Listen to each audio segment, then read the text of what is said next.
Welcome to Blue Chip Now, the podcast that gives you insider access to content that we tailor specifically for our clients. Whether you're climbing the corporate ladder or just seeking smart, efficient intel, we've got the answers to your most pressing financial questions. Join us as we break down the markets, debunk the headlines, and keep you ahead of the curve. Let's dive in. Welcome back to another episode of Blue Chip Now, and thank you for tuning in. We have myself, Daniel Dusina, Dan Seder, two of your usual suspects, but also joining us today, we have Robert Steinberg and Kim Browning. So, as evidenced by the two participants, Robert and Kim, we will talk a little bit towards the back end of this episode about year-end estate planning, some things to call out, some things to consider as we have some changes in Washington. I think that'll be a very productive and interesting conversation for essentially the majority of individuals this should be relevant to.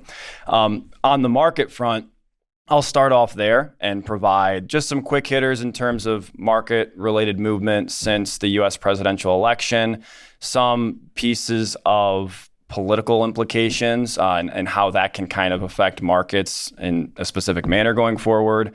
And then we'll kind of see where the conversation takes us. So just to kick things off, as we look at market performance since the U.S. presidential election, which as of this recording was last week, stocks have generally appreciated. We've seen some broadening in returns.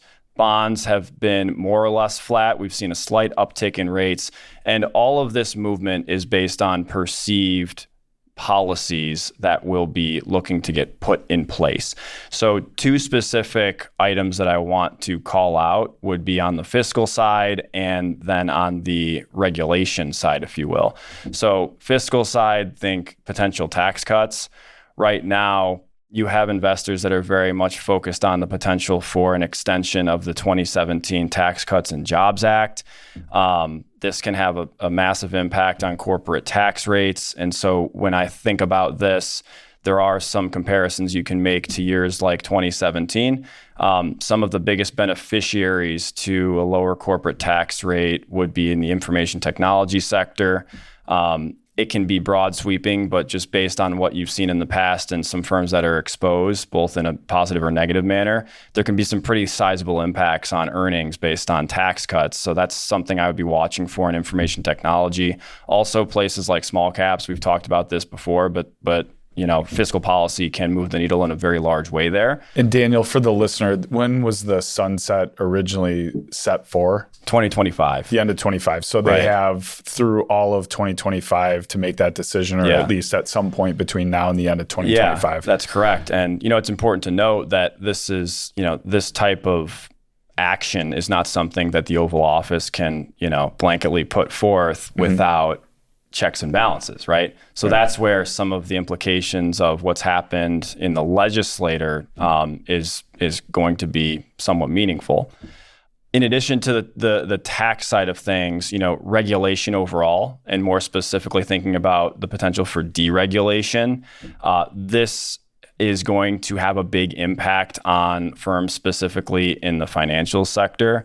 So if you look at market returns since the U.S. presidential election, you know, you would see banks ripping, you would see private equity fund operators ripping. And I think a big part of this is that the magnitude of potential reform is difficult to kind of telegraph.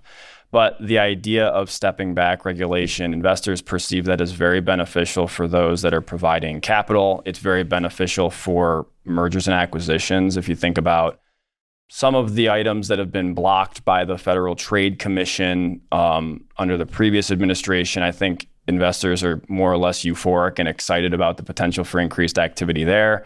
So that can impact big banks and private equity fund operators, but also folks in the energy space as well, if you think about deregulation. So yeah, and Daniel, on the day after the election, the Dow spiked 1,500 points. And I think at the end of the day on Wednesday, the two leaders in the Dow were JP Morgan and Goldman Sachs, up something like 13 and 11%. I mean, you saw massive spikes in financials, which I think, and I'll chime in here, is an indication that you're seeing broadening. And you talked about broadening in the markets, but when you look at a sector like financials, on an equal weighted basis compared to the equal weighted S&P 500, meaning there's no size bias for that company. Financials are absolutely ripping. A sector like industrials is absolutely ripping. And so it's a great environment where we've spoken so much about the Magnificent Seven in technology and these big tech companies that have really carried the markets. The lifeblood of a bull market is sector rotation. Right. So you're seeing this rotation that's going from technology, and it's not that technology has to be tanking in an environment like this, but technology can pause on a relative basis. When I look at tech on a relative basis, I mean, it really hasn't moved all year on an equal weighted basis, since the beginning of January. So tech pauses for a bit. Sectors like industrials, sectors like financials, they step up, and that is extraordinarily healthy for a bull market. Yeah. Yeah. And I mean, you're seeing, again, like all of the action that you're seeing is essentially hypothetical, just because investors are taking what they perceive to be the areas of focus for a new administration and pricing that in at this point. Now, how much of what they're perceiving to happen actually comes to fruition remains to be seen. But when you talk about industrials, I mean, investors are focused on some of the focus on reshoring, the challenging of external countries, and what an administration might try to do there in terms of focusing on American manufacturing and incentivizing American manufacturing. You're seeing some of that feed into the returns we're seeing in industrials. But at the end of the day, like I said, all of this is essentially hypothetical at this point. So I do think it's important for investors to not overreact, right?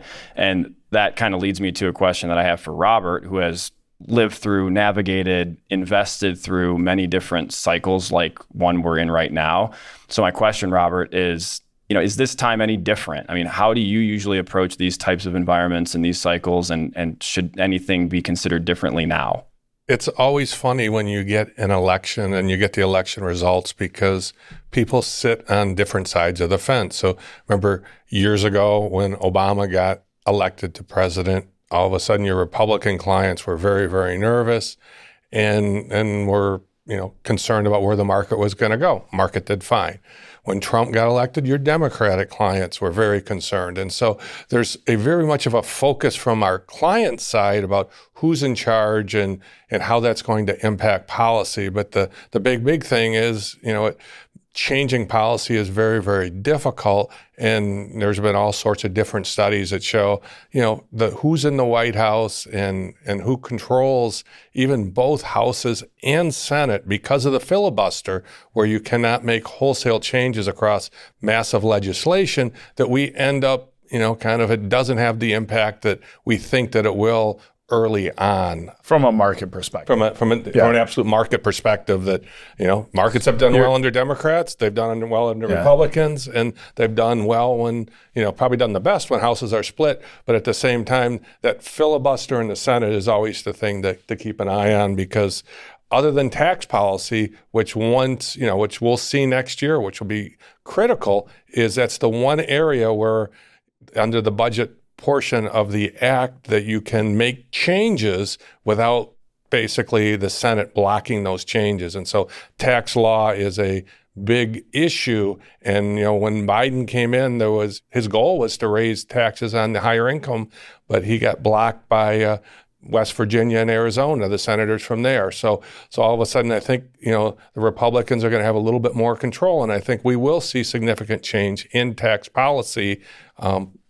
That's generally been perceived positively for the market. And to be clear, just to throw it out there, because we've talked a lot about how the Oval Office doesn't necessarily dictate the direction of the markets. We're not telling people how to feel. We're not saying that your political views don't matter. We're just saying from a market perspective, the market is relatively agnostic. And I thought Matt Mondu brought up great points in the past about corporate CEOs. So regardless of the composition of Congress, corporate CEOs are going to run audibles. They're going to find ways to improve earnings. They're going to do what they have to do to provide shareholder value. And there might be a tailwind. There might be a headwind, but at the end of the day, they're going to try to drive earnings. So from a market perspective, it might not matter as much, but we're not saying it might not matter to you. Your political beliefs, you might feel very strongly about who's in the Oval Office or what the composition of Congress looks like, and that's fine. Right. You have the right to feel that, but from a market perspective, it's relatively agnostic. Yeah, and maybe more kind of clear cut is some potential implications for things like estate planning, right? Like when we talk about changes to tax law, I mean, do you have any early indications on how the landscape could change based on this new administration? Any changes that may be relevant for everyday individuals when they think about gifting or other items that should be of importance in wealth transfer? Kim, do you want to hit on the Sure. kind of the estate tax numbers? Sure. So the estate planning world, we've all been watching the election, just as everyone else has, because of the different strategies and the policies for tax. So the 2017 Tax Cuts and Jobs Act does sunset January of 2026. And how that impacts the estate planning world is one of the tax cuts was the estate tax exemption. The estate tax exemption under the 2017 policy is that today, in 2024, an individual does not have to pay an estate tax unless their estate is valued at $13.61 million per person. So as a couple, north of 26 million. Correct. But if a married couple, their estate north of 26 million would be exempt from estate tax. Correct. Yeah. So there's just a very few number of people that have to be concerned about the estate tax. However, in January 2026, when the law is set to sunset, that number is supposed to drop down to 7 million. One of the things that Trump said early on after the election results came out was that he is going to extend this 2017 Tax Cuts and Jobs Act. So in the estate planning world, we've been dealing with consulting with our clients who are anticipating this extreme drop in the estate tax exemption and coming up with strategies to be able to minimize the taxes that they might have to pay. So this is now going to cause a shift in our estate planning and the way that we're going to be looking and advising our clients because the estate tax exemption is going to continue to remain high. It'll stay higher. Did he indicate how long he's going to extend this for, or is there a timeline that was defined in any way, shape, or form? Not, what does an extension mean? Yeah, I'll chime in here. That really has to do with the kind of the numbers. There's certain numbers that you have to hit for the budget. And so that when the Tax Act was originally passed, the corporate tax rate changes were made permanent. The individual and the estate taxes were temporary because of certain budgetary numbers that you have to hit. Okay. And so, coming forward, going into 2025, the number is like 13.99. So I'd just like to round it up to 14 million because it's an easier number to remember. So literally for next year, each person has $14 million or $28 million per couple. Wow, that's a big number. It's a very, very big number. And so much of estate planning now is focused on making sure who you want to receive your assets, when they want to receive them, and in what manner. It's not as focused on, that estate tax where all of a sudden, if it's down to 7 million, with the market moves recently over the last few years, there's many more people whose net worth is now north of $7 million. Right. And just to clarify, and maybe for the listeners so they can put some real world numbers on this, let's say the estate tax exemption amount is 28 million. If you and your spouse were to die and your net worth was 29 million, if you had $1 million over that exemption amount, the government in the form of estate tax is going to take 40% of that $1 million, right? It's correct. 400,000 from the million as a tax in what's called estate tax. Correct. That is a very large tax. So there's a lot of planning. I mean, if you whether the number, the exemption amount drops or it stays elevated, if you're over these numbers, it's really important to plan to make sure that you're not giving up 40% of every dollar on your balance sheet north of those exemption amounts. Correct. Yeah, that's great. What else? Are there other, I guess, implications to consider, like from the administration shift, or maybe even just broadening it out, thinking about year-end planning? I mean, are there items that individuals should be pretty laser focused on at this juncture, given where we're at in the calendar year? I'd say two areas that you might want to focus in on is if you're still in that circumstance where you haven't taken your required minimum distribution. Technically, if you're 70 and a half or older, what you can do with your distribution, your qualified, you can make a qualified charitable distribution from your retirement account.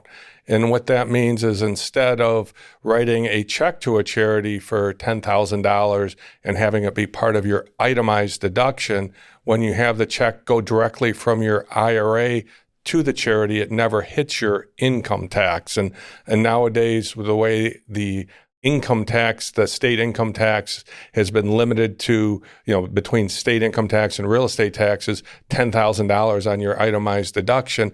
Most taxpayers, unless you have a mortgage now or are extremely charitable, do not itemize. And so they don't get the benefit of charitable contribution. So if you're over 70 and a half and you haven't taken your full required minimum distribution, you can still take advantage of that. And that is a strategy that is really, really important as you look in even to next year. If you've already taken your total required minimum distribution, that you want to, put on your list to take advantage of, because it really does have real dollar advantages to you. We could talk a lot about this, right? But generally, these individuals are collecting Social Security for the most part, unless there's an exception. And so for individuals that might not need the cash flow, but they're in that required minimum distribution phase, they're required to take this cash flow so they can pay tax to the government. That can shift you, if you're taking a distribution and it's taxable, into a different tax stratosphere depending on the dollar amounts when you're collecting Social Security. So there's a lot of different ramifications to an RMD, and this concept of a QCD, Qualified Charitable Distribution, gives investors a lot of options to avoid the taxation and benefit a charity at a much higher level. Well, I just think it's funny because, what gathers the headlines is like the market return and some of the spike in certain sectors we've seen since the election, when in reality, if you're someone that's on that kind of threshold in terms of income levels, I mean, financial planning overall over the next month and a half could move the needle 2x, 3x relative to what the market's done over the course of the entire year, right? Meaning the impact of financial planning can have be more meaneful to individuals than market performance. Yeah, exactly. Right. Just from a sheer dollar value, right? Yeah. When you think about that, and it's not as sleek and sexy, right, as watching charts and stock ticks. But I think that's important to call out because being buttoned up from a true planning and strategic planning perspective is realistically what's going to move the needle between now and the end of the year, not the median 4% return that we've seen in the S&P between the end of a U.S. presidential election and year end, right? Yeah. Another area that I'll just bring up as we approach year end. So QCDs are great because there's a 12/31 deadline. But just traditional charitable contributions, you could set up something like a donor advised fund, or if you already have one set up, you could contribute to the donor advised fund. But any type of charitable bequest needs to be done by 12/31. Those cutoffs don't act like an IRA contribution that you have until tax time the following year. So 12/31, if you're charitably inclined, is a relatively important deadline if you want to get that type of bequest made. Yeah, the other thing you see at year-round is a lot of gifting going on. And, we're very much, from our standpoint, we encourage clients to make gifts. I don't know how many times I've told clients, your kids are going to get the money anyway. Why don't you make a gift and at least see them benefit while you're still alive? Mm-hmm. There's some misconception about gifting and gift tax and how that all works. Just for 2024, the maximum amount each individual can give to another individual without any, gift tax ramifications is $18,000. a couple, if you're married and have a child, each person could give $18,000, so that's $36,000.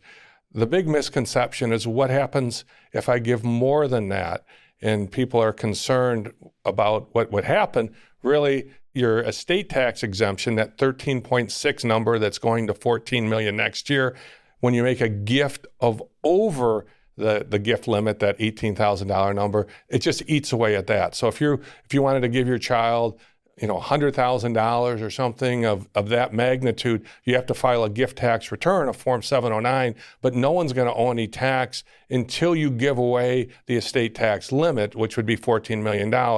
So there is, we encourage people, especially with, children and, while they're kind of in those years that you can really make a difference. Some of us may live very, very long time, and our children may not inherit money until they're in their 70s. So little things we can do to help out our children, gifting, have discussions with your advisors about, gifting, because it's not really an estate tax issue anymore. And there's a misconception where if I make a gift of over $18,000, is that going to cause some type of tax? The short answer is no, and you can do that. Yeah, and you brought up the example of kids or children, but you can gift $18,000 to anyone. So if you're feeling charitably inclined, Robert, I would be willing to accept your $18,000. gift. Dan, and if you wanted to go outside U of M Stadium with your checkbook as people walk in, but you could do that. I think that might be a good thing for you to do. That'd make you feel good. But in all seriousness, you can. I mean, right? It's not. This is not just for children. This is across the board. So if any individual, I mean, again, I'm using kind of a ridiculous example, but you could gift your neighbors or your friends or grandchildren. It doesn't matter, right? Absolutely. Any individual. Yeah, absolutely. And then again, when you're married and have children, each spouse can make a gift, so you can move a lot of money. It especially becomes, that much more important if the household is in that net worth circumstance where they eventually likely will have an estate tax problem. Yeah. Then gifting is not only just to help your kids, but it also is going to help eliminate the government from taking 40% of the amounts that you're gifting. And just to clarify, that again needs to be done by year end. That's a 12/31 deadline. Yes. So. Yep. And you get that exemption amount each year for making gifts. Has that $18 million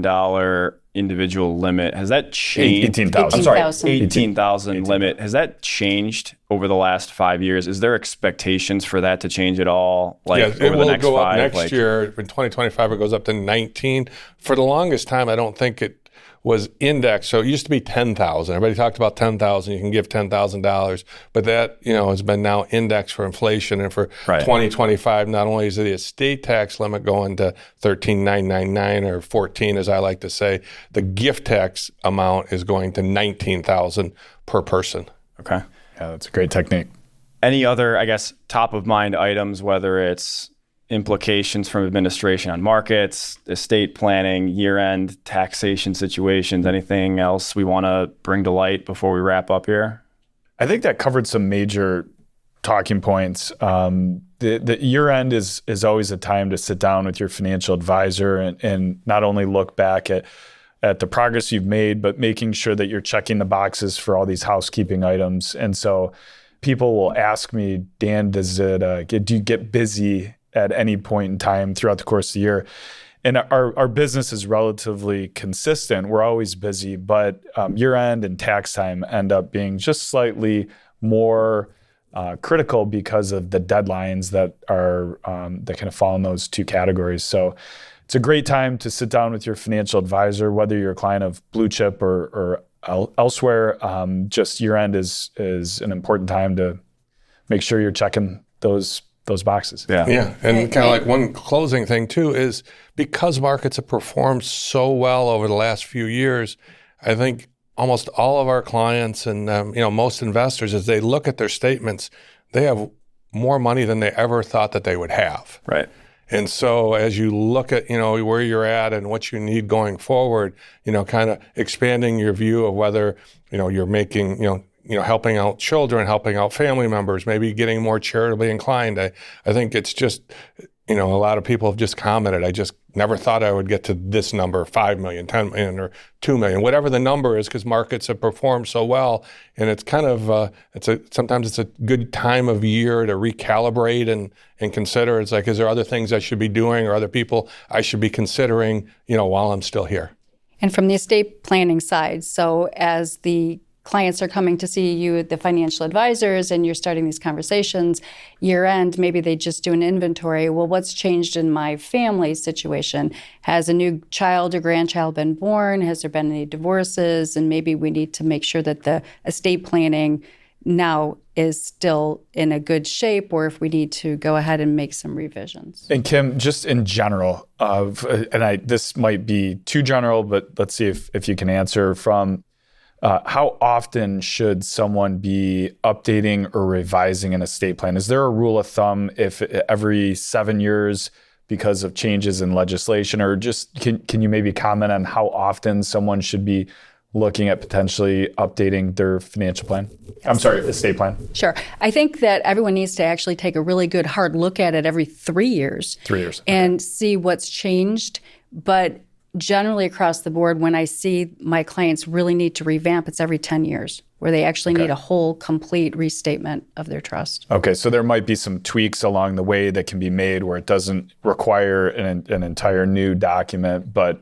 And that's kind of assuming that, no life events. All of a sudden you lose a spouse. And, there's a lot of things that happen, that a child may get divorced, that, you may have made some provisions. So there's always these life events are going to step in front and speed that up. But, just to constantly review, one thing that we oftentimes see is people go in and they get their estate plan done and they really don't know when their kids are going to get their money. They don't know, they're not confident who the trustees and the personal representatives are. It's something that they don't think about regularly, and then they go in there. So reviewing every 3 years is important, and from there, that would be helpful. Yeah, and maybe one last mistake, and I know this isn't a discussion about estate planning mistakes, but I'll throw this out there, sitting in the seat of the financial planner, is clients that do, or individuals that do get an estate plan done, often or at times can miss funding the trust properly. So that's when sitting down with your financial advisor and making sure that your accounts are registered properly and beneficiaries are properly stated. Funding of the trust is the second step that is required. And so just having an estate plan done is step one, but making sure that your trusts are funded properly is really step two. Absolutely. I think we covered it all. Well, thanks everyone for joining. As always, hopefully it was an enjoyable, robust discussion across markets, implications, and year-end checklists, if you will. On behalf of everyone else here, thanks for joining, and we look forward to speaking with you again soon.